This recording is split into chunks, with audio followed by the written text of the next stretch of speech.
ٹھیک ہے.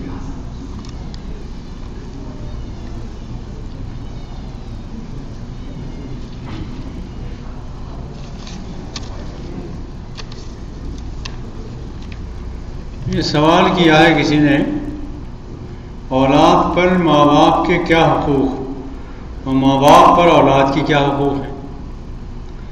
تو اولاد کے حقوق یہ ہیں کہ آپ نیک خاتون سے شادی کریں تاکہ بچے جو پیدا ہوں ان کی والدہ نیک ہوں، نمبر 1. دوسرا حق یہ ہے کہ بہت اچھا سا نام رکھیں ان کا. تیسرا حق یہ ہے کہ عقیقہ کریں ان کا. چوتھی بات یہ ہے کہ ان کی اچھی تربیت کریں اور ان کی تعلیم پر دل کھول کر خرچ کریں تاکہ وہ اچھے انسان بن سکیں، شریف انسان بن سکیں. چوتھی بات یہ ہے کہ ان کو جنت کے لیے تیار کریں، ان پر کوئی ایسی تعلیم نہ دیں اور ایسی تربیت نہ کریں کہ وہ جنت سے محروم رہ جائیں، بلکہ جنت کے لیے انہیں تیار کریں. یہ بھی ان کا حق ہے. اور کشادگی کے ساتھ ان کے حقوق ادا کرنے کی کوشش کریں اور ان سے محبت کریں. اللہ کی امانت سمجھیں انہیں، سب سے بڑی نعمت سمجھیں انہیں.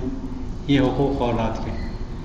یہ اگر آپ نے کیے تو امید یہ کی جا سکتی ہے کہ وہ اولاد بھی آپ کے حق پہچانے گی. اور ماں باپ کا حق یہ ہے کہ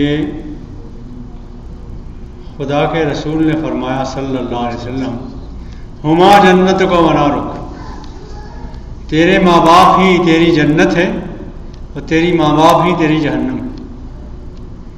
انہیں راضی کر کے، ان کی خدمت کر کے، ان کے حقوق ادا کر کے تم جنت پا سکتے ہو، اور اگر تم نے ان کی نافرمانی کی، انہیں ستایا، تکلیف پہنچائی تو تم جہنم پہ ایندھن بن جاؤ. تو یہ خدا کے بعد سب سے بڑا حق ماں باپ کا. ٹھیک ہے، میں اتنی بات کافی ہے. اور کوئی متعلق بات آپ پوچھیں، ورنہ تو اس پر تو پوری رات چاہیے تقریر کرنے کے لیے، کتابیں لکھنا چاہیے. اور ہماری کتاب ہے اس موضوع پر، اولاد کے حقوق ماں باپ پر، ماں باپ کے حقوق اولاد پر. حسن معاشرت نام سے ایک کتاب ہے، تقریباً 300 پیج کی ہوگی. حسن معاشرت اردو میں ہے اور وہ ہر جگہ ملتی ہے، پاکستان، ہندوستان، ہر جگہ. بنگلہ دیش میں بھی ملتی ہے، بنگالی میں بھی ترجمہ ہوا اس کا، اور ہر زبان پہ ملتی ہے. بس اور کوئی سوال تو آئے نہیں؟ فرمائیے، زبانی کر لیجیے، کچھ پوچھنا ہے. لوگ کہہ رہے سوال آئے ہوئے ہیں. جی پوچھیے.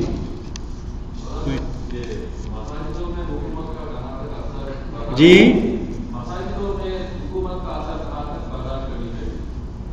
کہاں تک برداشت کرنا چاہیے؟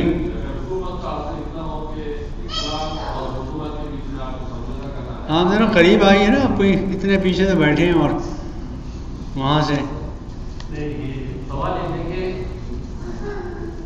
ہاں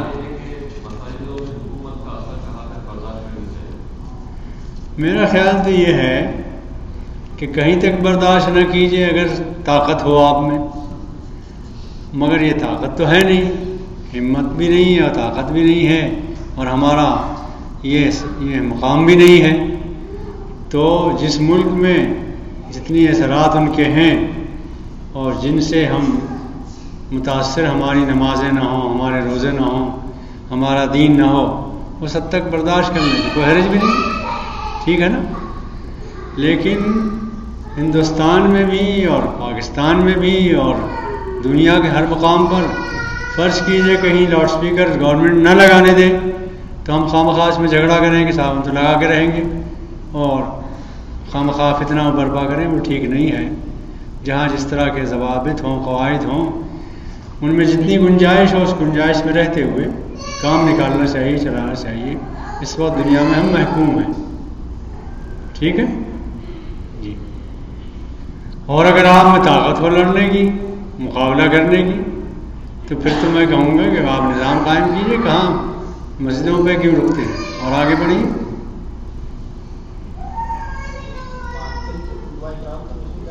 جی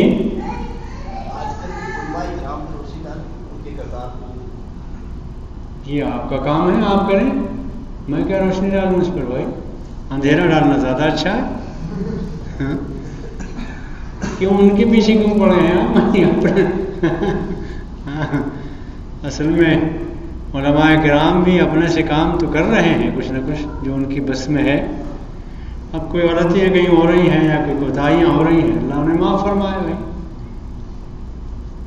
اس سے زیادہ کیا بات کہیں ان سے؟ آپ کو کچھ شکایتیں ہیں اگر ہیں، مجھے نہیں معلوم، تو وہ آپ بیان کریں کہ مثلاً کیا شکایت ہے آپ کو؟ جی قادری صاحب اور اپنے حافظ سعید صاحب جیسے ڈفرنٹ علماء کرام ان کا سیاست میں رول ہے کچھ؟ یہ تو ہوگا بھائی، یہ تو ایسا ہے کہ اختلاف کی دنیا ہے، یہ رنگا رنگ کے پھول ہیں یہاں. تو اختلاف وکیلوں میں بھی ہوگا، ڈاکٹروں میں بھی ہوگا، علماء میں بھی ہوگا، مقتدیوں میں بھی ہوگا، سب میں ہوگا. اختلاف تو ایک فطرت کی بات ہے نا، فطری بات ہے، وہ تو ہوگا. آپ کے کتنے بچے ہیں؟ 3. ماشاء اللہ ماشاء اللہ. اچھا، تینوں بچے کیا چیز پسند کرتے ہیں کھانے میں؟ چھوٹے ہیں، انتظار کر لیجیے، اور یہ انتظار آپ کریں تھوڑے دنوں تک، تو یہ ایک بچہ یہ کہے گا آپ کا کہ مجھے پھل پسند ہے سیب، ایک کہے گا انگور زیادہ پسند ہے، ایک تیسرا کہے گا کہ صاحب نہیں یہ پسند ہے، نہیں یہ پسند ہے، اسٹرابری بہت پسند ہے. آپ کو برداشت کرنا پڑے گا، تینوں خرید کے لانا پڑے گا.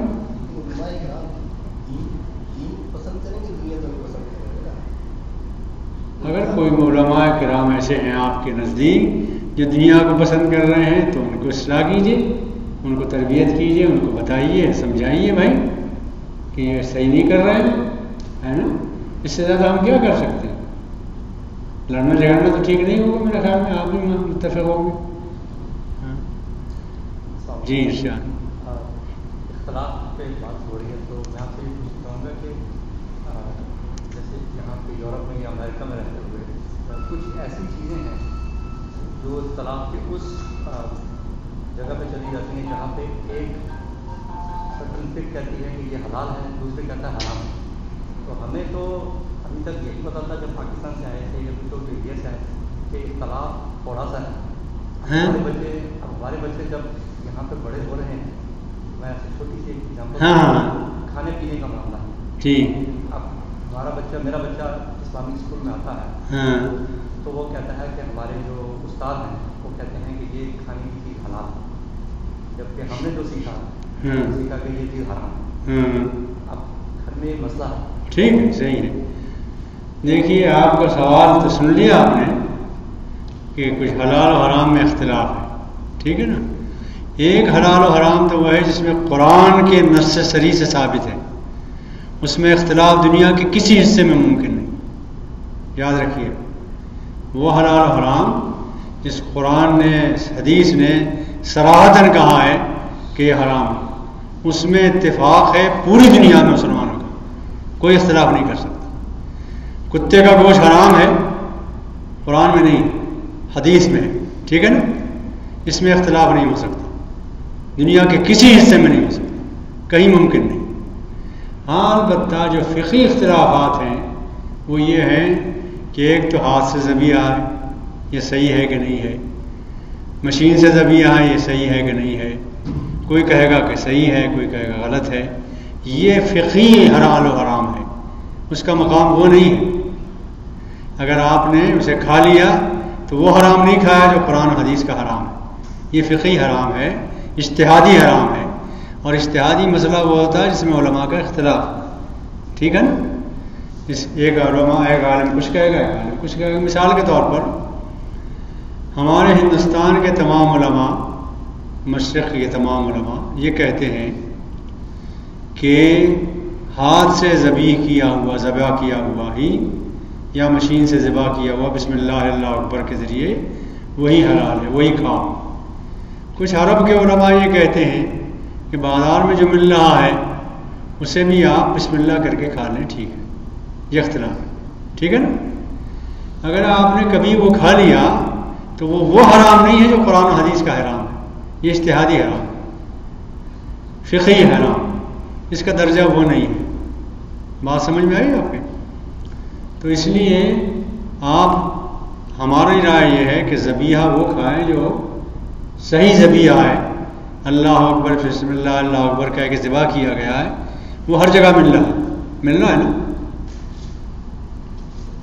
ایسی کوئی شہر نہیں ہے عرب امریکہ میں جو اس میں یہ ذبیحہ نہ مل رہا. آپ وہی ذبیحہ کھائیے، اسی پر اصرار کیجیے، وہی بچوں کو کھلائیے.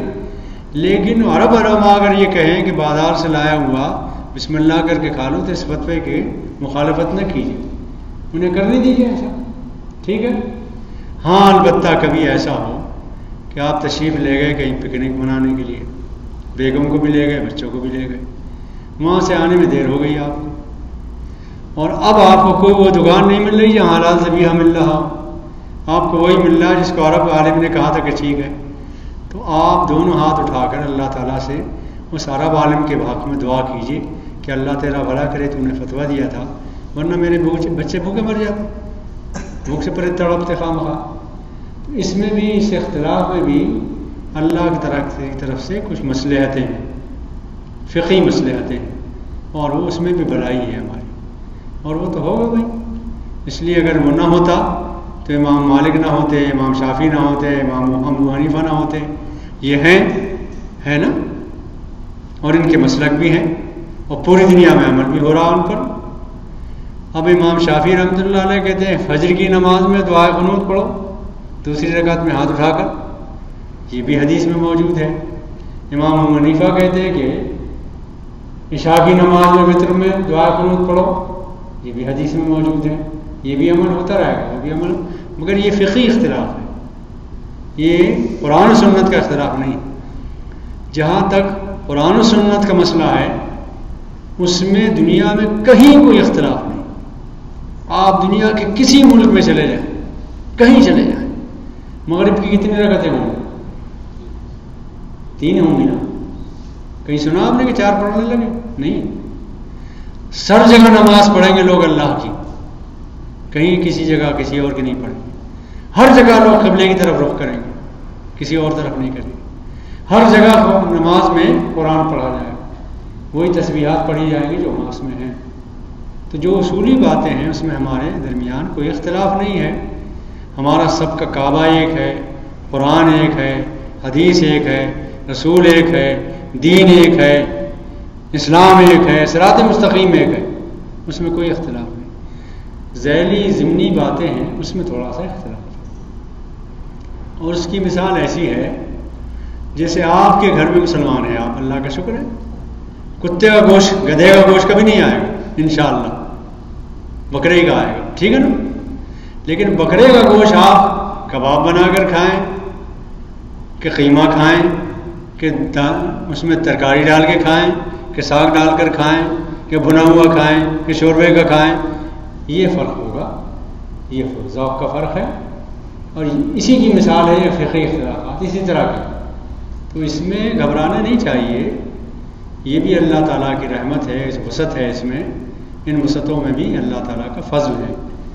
اور یہ جو ائمہ نے اختلافات کیے ہیں اس میں بھی رحمت ہے.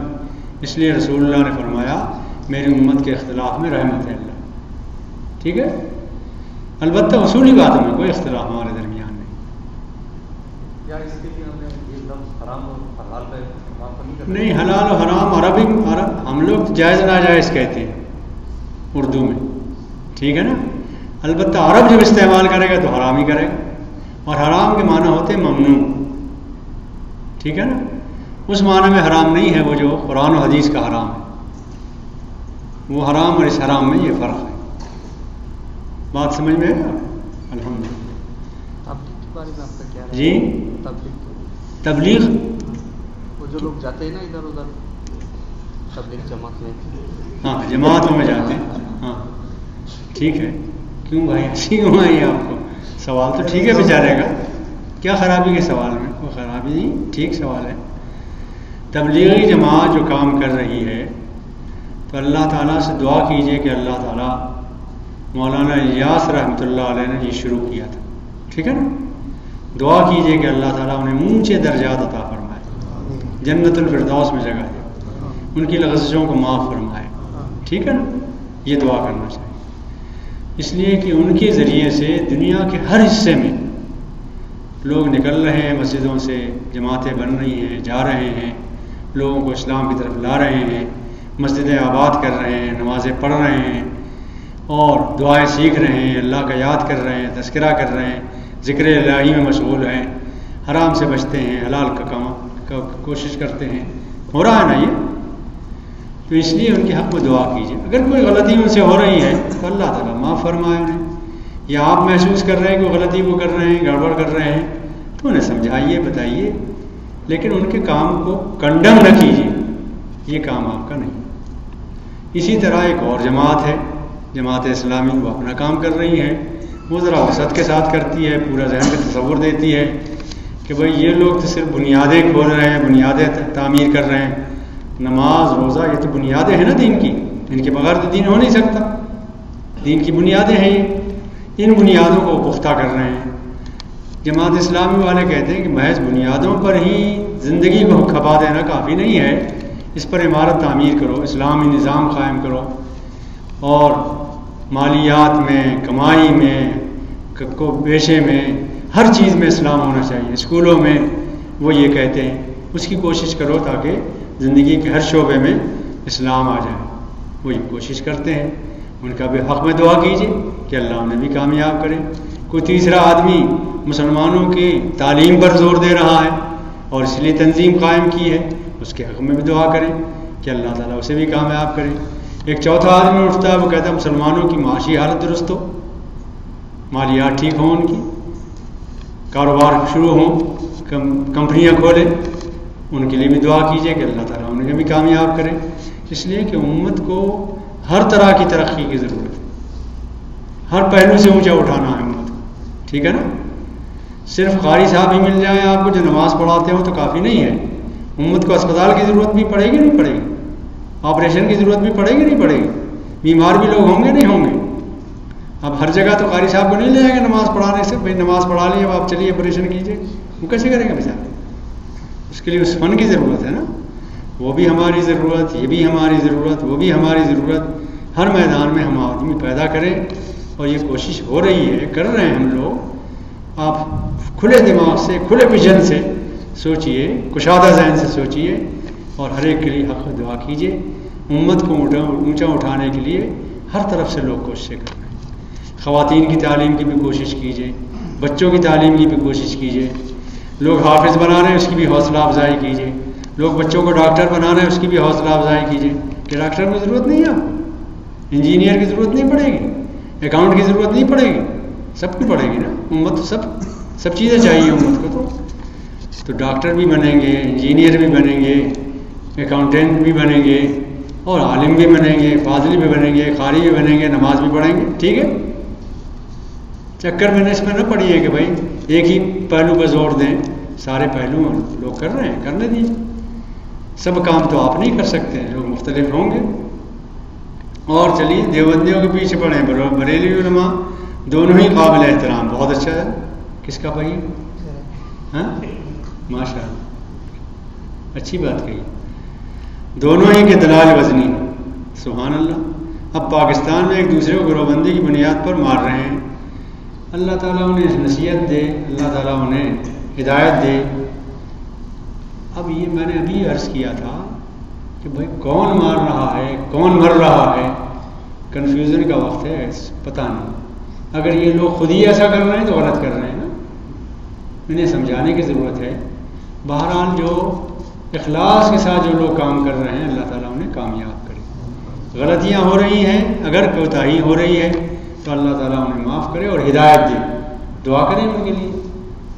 یہ تو نہیں مناسب ہے کہ ہم مسجد میں بیٹھ کے بد دعا کریں کہ اللہ تجھے تباہ کر دے، یہ تو نہیں کرنا چاہیے، یہ تو مناسب بھی نہیں ہے۔ لہذا کون شہید ہے کون غلط ہے یہ اللہ فیصلہ کرے گا، آپ کیوں فیصلہ کرنے جا رہے ہیں؟ ہمارے بس میں جو کچھ ہو، جتنا ہم سمجھا سکیں، بتا سکیں، جو ہماری بصیرت کہے کہ یہ صحیح ہے، اس میں اپنی رائے دے دیں، مشورہ دے دیں، جو کچھ کوشش کر سکتے ہوں کوشش کر لیں، لیکن یہ بات اللہ تعالیٰ پر چھوڑیے، ٹھیک ہے؟ فرعون نے پوچھا موسیٰ علیہ السلام سے، موسیٰ علیہ السلام نے ان کو ہدایت دی نا اسلام کی، تو فرعون نے کہا کہ موسیٰ اگر تمہاری بات جو لوگوں نے نہیں مانی ہے تو ہمارے باپ دادا جو مر گئے انہوں نے تو نہیں مانی تھی، اس لیے کہ آپ تھے ہی نہیں، تو کیا ہمارے باپ دادا جہنم میں جائیں گے؟ تو اللہ کے موسیٰ نے کیا جواب دیا؟ موسیٰ علیہ السلام نے علمھا عند ربی فی کتاب، ان کا علم جو مر چکے ہیں میرے رب کی کتاب میں محفوظ ہے، لوح محفوظ میں، لا یضل ربی ولا ینسیٰ، میرا رب نہ گمراہ ہوتا ہے نہ بھولتا، وہ خود نپٹ لے گا، سمجھ لے گا۔ اس کے چکر میں پڑنے کے بجائے آپ اپنے چکر میں پڑیں، اپنی ہدایت کی بات کریں، اپنے جہنم و دوزخ سے بچنے کی کوشش کریں، جنت حاصل کرنے کی کوشش کریں، اور اس میں اخلاص کے ساتھ خلوص کے ساتھ لگ کر جہاں آپ کو محسوس ہو کہ یہ راہ صحیح ہے، ان لوگوں کے ساتھ مل کر میں جنت حاصل کر سکتا ہوں، وہیں آپ جائیے، کوشش کیجیے، اللہ تعالیٰ آپ کو ہدایت دے، اور دعا بھی کیجیے، اللہ تعالیٰ سے گڑ گڑا کر دعا کیجیے، اللہ تعالیٰ ہدایت دے گا۔ کیا اس بنا پر اختلافات تو ہوں گے بھائی، اختلافات تو ایک بنیادی چیز ہے، اختلاف نہ ہو دنیا کی ترقی نہیں ہو سکتی۔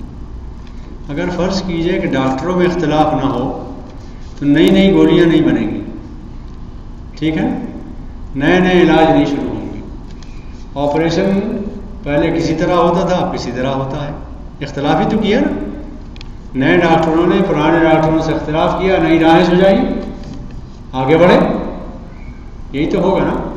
ہم مثال کے طور پر ہمارے علماء میں بھی کسی زمانے میں اونٹوں پر سفر کرتے تھے، ہم گھوڑوں پر سفر کرتے تھے، پیدل سفر کرتے تھے، اب جہاز میں سفر کرتے ہیں، تو جہاز میں سفر کرنے کے مسائل تو سیکھنا پڑیں گے نا، سمجھنا پڑیں گے، قرآن حدیث میں نہیں ہے تو اجتہاد کرنا پڑے گا، اب اجتہاد کریں گے تو اختلاف تو ہوگا، صحیح سمجھ میں۔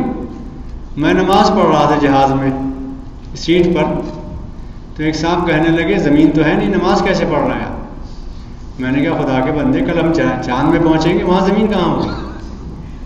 وہاں بھی نماز پڑھیں گے نہیں پڑھیں گے؟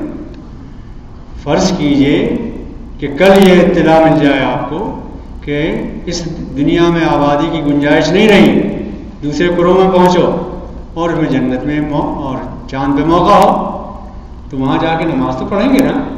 اب جو اجتہادات کریں گے وہاں جو حالات ہوں گے اس کو دیکھا جائے گا، ٹھیک ہے نا۔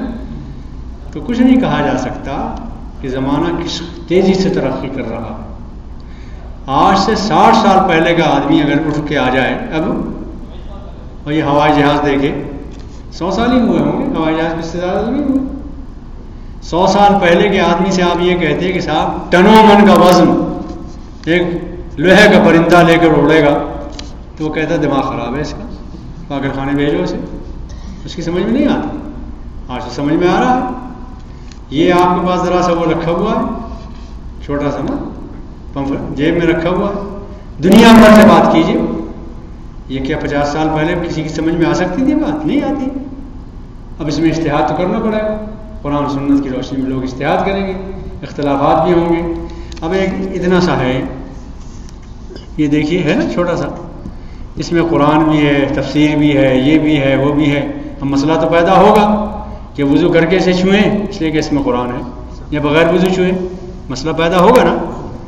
اب کوئی کسی عالم کی رائے یہ بنے گی کہ بھائی ہاں وضو کر کے چھو، کسی کی رائے یہ بنے گی کہ بھائی اس میں تو خرافات بھی ہیں، سب خالی قرآن تو نہیں ہے ہوگی نا بھائی، اس میں سب الٹی سیدھی باتیں بھی ہیں۔ تو ظاہر ہے کہ پھر علماء نے فرمایا کہ تفسیر کا مقام وہ نہیں ہے جو قرآن کا۔ اگر کوئی تفسیر کی کتاب رکھی ہے اور اس پر آپ نے ٹوپی رکھ دی تو ٹھیک ہے، لیکن قرآن پر ٹوپی نہ رکھی ہے، احترام زیادہ کیجیے، اس کا فرق کیا نا۔ اس طرح جس وقت اس میں قرآن نظر آئے تو احترام کر ڈالیے، اور جس طرف گانا شروع ہو جائے تو آپ ذرا کہیے کہ بھائی گانے کی چیز ہے، اس کے ساتھ وہ سلوک کیجیے، یہی کرنا پڑے گا۔ تو یہ تو صاحب ہوں گے اختلافات، اجتہادات بھی ہوں گے، اختلافات بھی ہوں گے، ذہن کو وسعت دیجیے، کشادہ ذہن سے سوچیے، ویژن رکھیے اپنا، حالات بنیں گے، بگڑیں گے، اور انہی حالات میں مقابلہ کرتے ہوئے اسلام کو نافذ بھی کرنا ہے، اسلام کا منطبق بھی کرنا ہے، اسلام پر عمل بھی کرنا ہے، انہی حالات میں کرنا ہے، ٹھیک ہے نا۔ اور دیکھیے، محض شکل بنانے کا نام اسلام نہیں ہے، محض کسی خاص لباس کا نام اسلام نہیں ہے، اصولی باتیں اللہ تعالیٰ نے بتائی ہیں قرآن و حدیث میں، ٹھیک ہے نا؟ مثلاً گھٹنے سے نیچے آپ کا پاجامہ ہو یا تہمت ہو، لیکن تہمت ہو یا پاجامہ ہو، یہ اس میں کوئی تخصیص نہیں. پینٹ ہو یا پاجامہ ہو، اس میں کوئی تخصیص نہیں.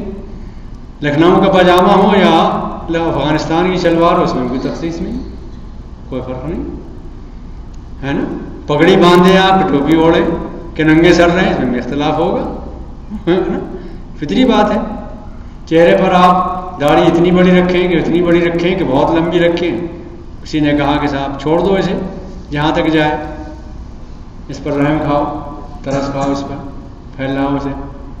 یہ کسی نے کہا بھائی داڑھی رکھ لو بس قصہ ختم. کسی نے کہا ویسے بھی کام چلے گا، گوارا سب کو کرنا پڑے گا بھائی، اس لیے کہ اس میں تو نہیں ہے کہ دار و مدار کی شکل بنا لیں، یہ بنا لیں، وہ بنا لیں. بہت سی چیزیں ہیں. بہت سے لوگ مل جائیں گے آپ کو جن کے چہرے پر داڑیاں بھی ہیں، گڑبڑ بھی کر رہے ہیں، نہیں کر رہے ہیں. کسی عالم سے کسی نے کہا تھا کہ بھائی داڑیاں رکھ کے لوگ چوری کر رہے ہیں، تو انہوں نے کہا نہیں چور داڑھی رکھ رہے ہیں.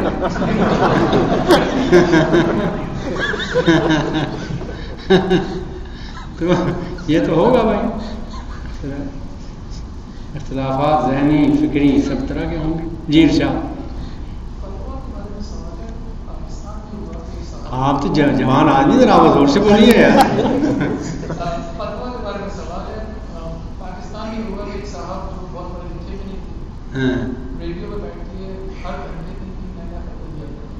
تین گھنٹے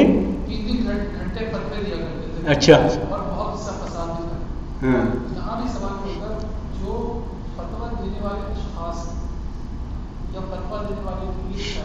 ہاں دیکھیے ایسا ہے کہ آپ دعا کیجئے سب مل کر کہ اللہ تعالیٰ جلد کہیں کسی ملک میں اسلامی نظام قائم فرما دے اور اسلام کی حکومت ہو جائے.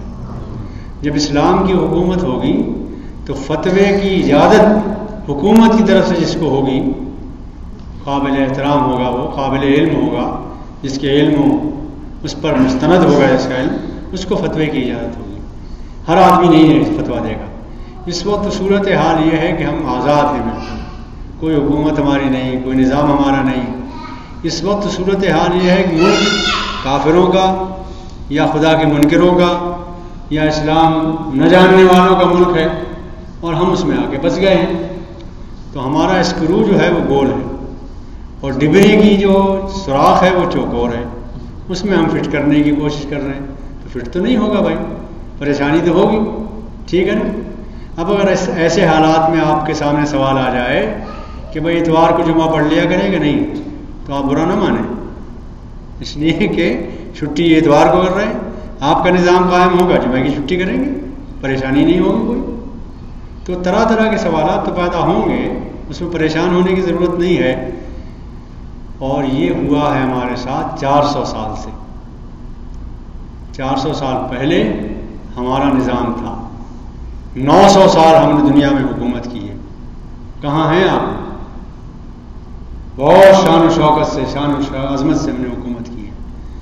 750 سال اسپین میں ہم رہے ہیں، بڑی بڑی یونیورسٹیاں قائم کی، بڑے بڑے اسکول قائم کیے، تمام علوم میں ایجادات کی ہم نے، نئے نئے علوم ایجاد کیے. اقبال نے کیا کہا ہے؟ مگر وہ علم کے موتی کتابیں اپنے آبا کی، جو دیکھیں ان کو یورپ میں تو دل ہوتا ہے سیپا. ہمارے علوم یہ چھین کر لے گئے، انہوں نے اپنے نام سے شائع کی. ہمارے بزرگوں کی ایجاد کردہ وہ علوم ہیں، ہم نے سارے علوم ایجاد کیے تھے. میتھ آپ نے ایجاد کی، جغرافیہ آپ نے ایجاد کیا، الجبرا آپ نے ایجاد کیا. یہ سارے علوم آپ کے ایجاد کردہ تھے. اب آپ کے زوال کا وقت ہے، لوگوں نے چھین لیا ہے سب. اب یہ کہتے ہیں کہ سب کچھ ہمارا ہے، اور ہم بھی کہتے ہیں صاحب آپ ہی کا ہے، حضور آپ ہی کا ہے. اس کے بجائے کیا کہہ سکتے ہیں، ہے نا؟ یہی کہیں گے. آپ نے 750 سال حکومت کی ہندوستان پر کی نا، اور گھبرا گئے آپ بہت جلدی. دیکھیے 1857 میں غدر ہوا دہلی میں، یاد ہے؟ 1857 تھی نا. اور 1857 میں